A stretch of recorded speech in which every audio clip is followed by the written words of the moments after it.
Hey guys, Chris Ignato here. You're watching Nature Now. So, I want to share with you something that I've fallen in love with. It's the high or long eyelash jumping spider. And like all jumping spiders, it's really cute. Have a look. As you know, jumping spiders are some of my favorite arthropods. They're amazing creatures in their own right, and I find them more fascinating than most insects, arachnids, myriapods, and to be honest, most creatures in general. They're so inquisitive and curious about their surroundings.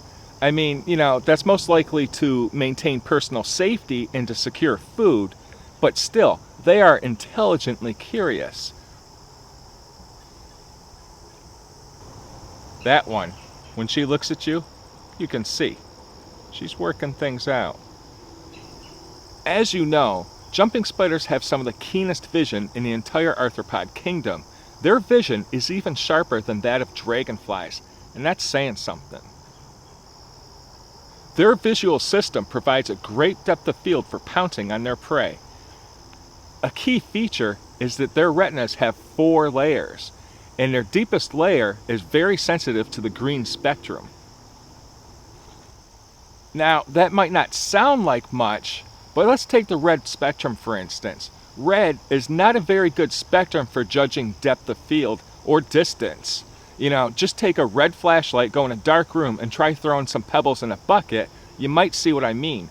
Green, however, is actually really good for judging depth of field. I just find that really interesting. What other applications can we apply that to? So, what I'm saying is, their retinas are complex enough to differentiate minute differences, allowing them to pinpoint with precision objects in the near distance. They can even detect ultraviolet light. Not only that, the lenses on their front eyes, the anterior eyes, those middle two, are actually sharper. They're more pristine and pure than the glass we use on some of the best camera lenses you can get. We need some of those. That extra sensitivity to the green spectrum is probably the most important tool in their box. It results in far fewer misses than most other predators in the animal kingdom. Another unique feature about jumping spiders is if you looked at their 2 largest eyes, the anterior eyes, and dissected them, you would see that they're not spheres at all. They're actually long, tubular-shaped eyes. And that prevents them from being able to turn their eyes in their head. I mean, most invertebrates can't turn their eyes. They generally move their heads around to, gain a different perspective. But jumping spiders work on a different scale. And what they do is they can keep their eyes still. They can keep their heads at a fixed point and then bend those retinas back and forth and even rotate them to gain different perspectives and focus in on the peripheral edges of their vision. That and the red and green allow them to defocus and actually focus in on objects of interest. So the spider might be sitting still looking like it's doing nothing, but in actuality, it's actually looking all around and probably scrutinizing you. With some species, if you look really close at those 2 giant eyes, you might notice a little bit of flickering or darkening of the lenses. That's the spider bending those retinas and looking around. I mean, the world of nature never ceases to impress me. It's just never a dull moment. A lot of people can tolerate jumping spiders because those great big round eyes look really cute. They kind of make them look like a little kitten or puppy dog.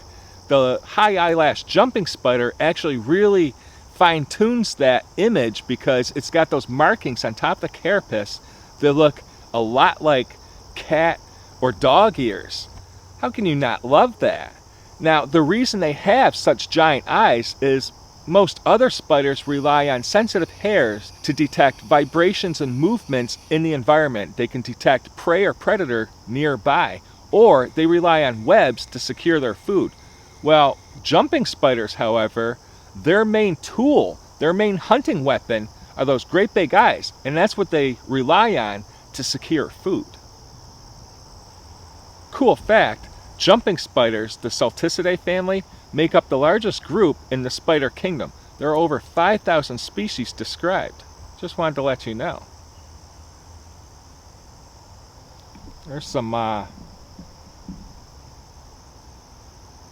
there's a ton of slime mold spores. No, never mind. That's the brittle parasitic fungus on the beech trees. Oh well. Right now, this little jumping spider is negotiating its environment to gain a better vantage point and possibly a better position to capture its prey. Once it's confident it won't miss, it's going to move in for the kill. And it missed. There you go. Dinner is served. The spider is injecting its prey with a paralyzing digestive venom. That venom literally digests its prey from the inside. Spiders can't macerate or chew up their food like other creatures can. They rely on a sucking stomach. Honestly, these are technical terms here. They use that sucking stomach to slurp up the insect milkshake. Huh. I wonder if they prefer certain flavors to other flavors. Like I said, there are a lot of people that actually enjoy jumping spiders, but the high eyelash jumper is a favorite among enthusiasts.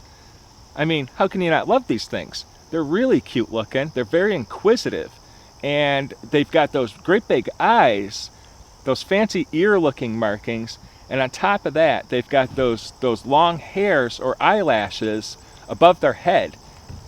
But I'm willing to bet those hairs serve a few purposes. One, maybe they do help detect vibrations in their surroundings. They might actually help block out sunlight so that they can see better. And I bet you that they help prevent dust and debris from landing or sticking to the eyes. Those great hunting tools aren't very effective if there's something clouding their vision. So, I don't know. That's just my theory. This spider belongs to the Phidippus group, and I'm pretty sure it's Phidippus mustachio. I know it's not mustachio. Mustache. I can't remember. Mystaceus. Pretty sure it's mystaceus. Or mystaceus. And that pretty much means mustache, because just underneath those big eyes, above the chelicerae, are hairs that look kind of like a mustache. Even though it's the female that mustache shows up on the most. Yeah.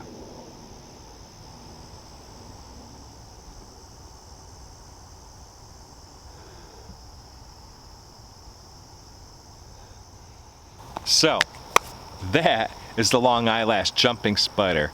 You know, they are so inquisitive, so curious, and they're always on the move.